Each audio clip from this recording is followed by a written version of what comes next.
Okay, so let's get in on the show now. The African School Champions Cup. Our producer almost got me laughing, like really got me laughing sick. There were images online. I mean, it was hosted in DR Congo. Yeah. And, after the tournament, it's a FIFA-approved tournament for schools to promote grassroots football development in Africa. Now, this was a 2-day invitational tournament. Why is it that when they do competition in Africa, we must use the FIFA approved? What do you consider FIFA with school sports? I mean, it was FIFA approved. That was because Infantino was there to present trophies to the winners. The CAF president was there as well.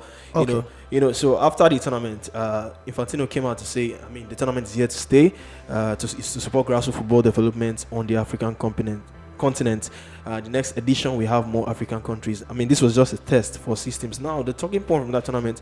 Now, there's been, this age discourse regarding football, in Africa and arguably, across the globe as well.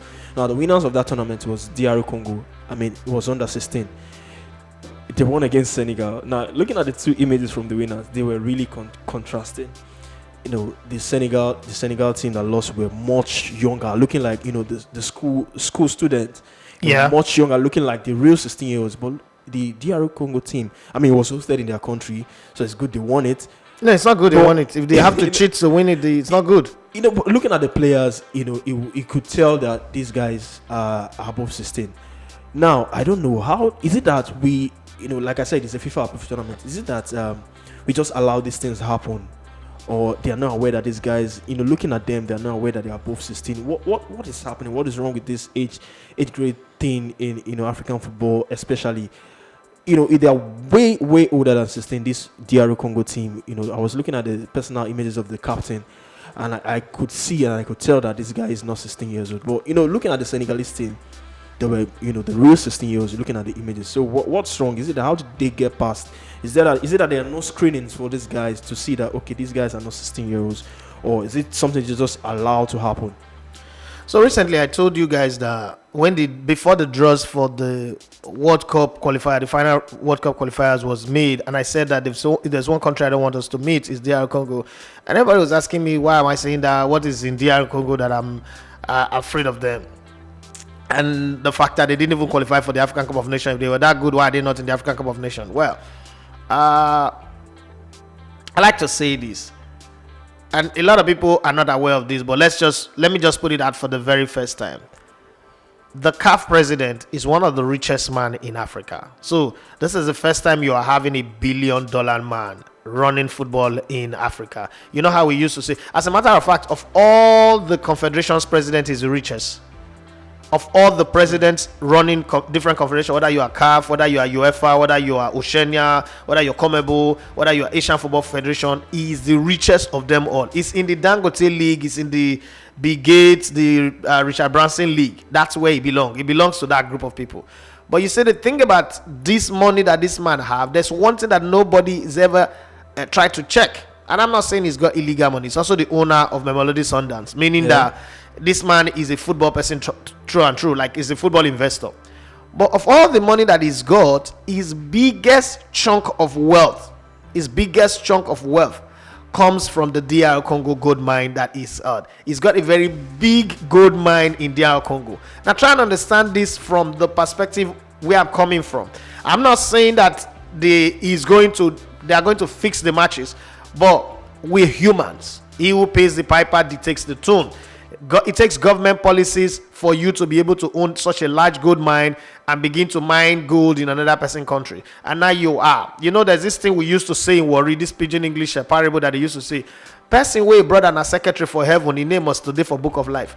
So you're not go fit get brother where they work for water board, make they say water to the shop your madiga. Madiga is one type of biscuit. It's like a bread, it's like a biscuit. I don't know if you guys know it, but growing up, madiga was like the kind of thing. It's like the bread version of fufu. Like you eat it in the morning, it takes you from morning to night because you keep drinking water. So when you look at that, the thank you, the appreciation that the honorarium that Patrice Motsepe can give to DR Congo is to first of all give them a very fair referee. Make the appointment clear. Let's see. This might sound like conspiracy theory, but Morocco would have to pray and fast and really hope the tie that is most balanced is the Nigerian-Ghana tie. So let's bring it back to this competition. It is not surprising again that when they want to host this competition, DR Congo had to be the first to host it again. And then, they had to bend the rules to allow them use overage players to go win it. Because the pictures, look at the pictures. Thanks to our producer for bringing it to our notice anyway. But look at the pictures. It is, even a blind man knows that this is age cheating. This is not, what's that Nigerian boy that went to go and sign a club in Sweden?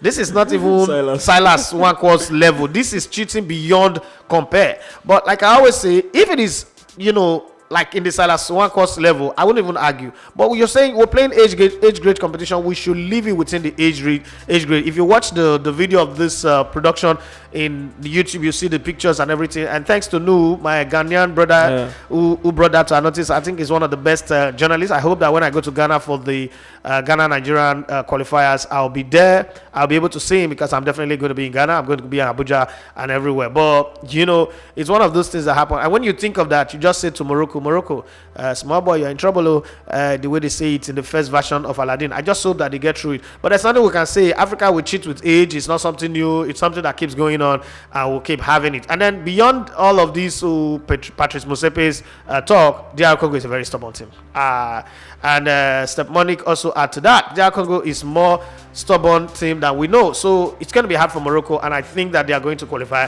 for the World Cup. But age cheating is not new in Africa. DR Congo will say to themselves, okay, because we do it now, you people are talking. You people use Filippo Sondu to go and play on the 21 World Cup in Russia in 1987. You people use Messi to play age grade competition. You people use, all of those players to play age grade. So who is Nigerian actually to speak against DR Congo when it comes to age cheating and the rest? Dela Ajiboye had 2 children when he went to the World Cup against David De Gea. So what are we saying here? Oseni and the rest of them, they were already using Chevy stick when they went to go and play on the 17. I could go on and on and on. So we've had players change their real name to another name just because so that they can play at under 17 tournament in Nigeria. It's not new. So if DR Congo is doing it, they are probably copying from Big Brother. Big Brother is watching. All right. So I like the idea behind the tournament. To promote grassroots football, and when you take such tournament to schools, it shows that you're trying to add education into it, not just the football inside. Absolutely. Football and education. But congratulations to DR Congo. They won 3-1 at home to Senegal in that finals, and Morocco won the female version of that tournament. So a good one for FIFA for putting that together, and hopefully we get to see Nigeria participate in subsequent ones. You are listening to Elegbete TV Radio.